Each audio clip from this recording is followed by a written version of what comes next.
Welcome to Alexandria, planning of the city. Alexander's plan to build his great city began with a verse from Homer's Odyssey. There is, in front of Egypt, in the sea with many swells, an island called Pharos. Guided by these clues, Alexander the Great founded his future city at the western end of the Nile Delta.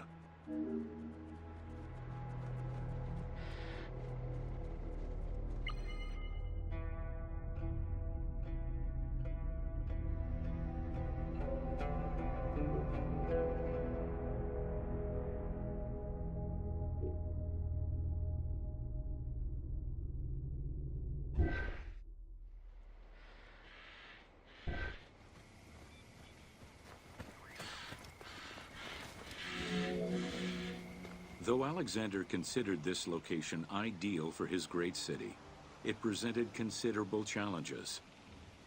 Too difficult to access during storms, the surrounding swamps threatened disease, and the limestone soil prevented the growth of healthy crops. However, due to the influence of his mentor Aristotle, Alexander the Great recognized that the true value was its strategic emplacement. Alexander knew that in controlling Pelusium to the east, Memphis to the south, and his crowning glory Alexandria to the west, he would create a triangular stronghold, allowing him to control the entire delta while giving him access to the Mediterranean.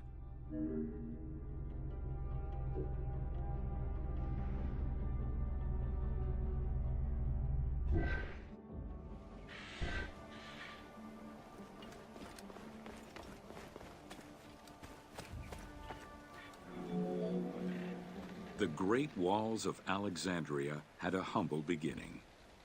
Lacking chalk to outline the future city's foundations, architects were forced to use flour instead.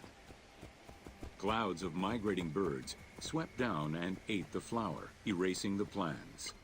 This prompted Alexander to seek guidance from the oracles, who reassured him that his future city was destined to feed a large population.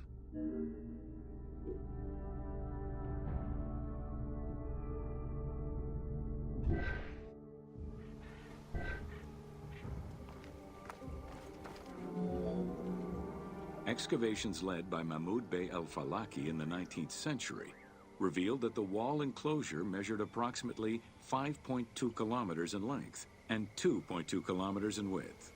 It was roughly 9 meters in height.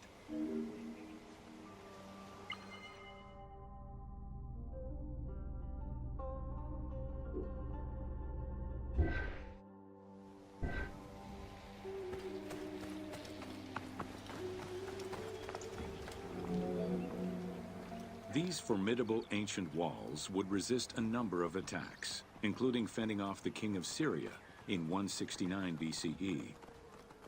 It wasn't until 295 CE that they eventually fell to Roman Emperor Diocletian, and this only after 8 months of relentless assault.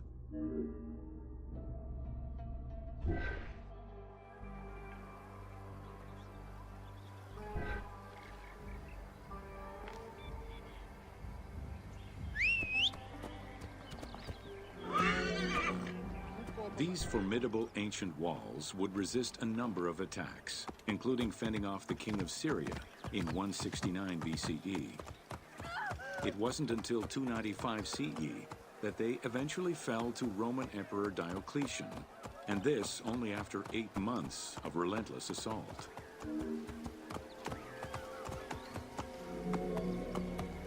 Alexandria's principal architect, Dinocrates, chose a Hippodamian grid plan. The grid maximized functionality, with wide, straight roads and canals running beneath them. Alexander recognized the military value of the city's design. The wide, parallel streets gave him optimal surveillance of the city, while allowing the unobstructed flow of troops.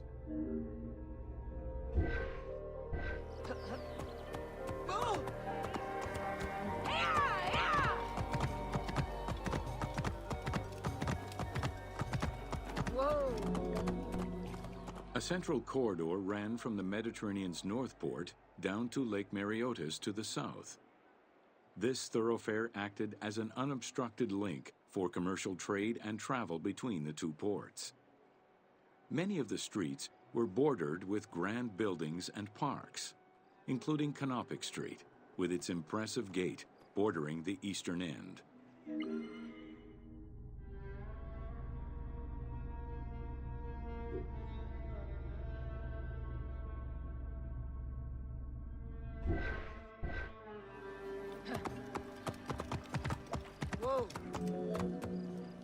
Alexandria was most likely built upon an already existing Egyptian village. Upon its completion, the Egyptians reviled the city, refusing to call it by its founder's name. Instead, they called it Raked, the building, as a mark of disdain, which was later Hellenized into Rakotis. Despite this, the name Alexandria would remain.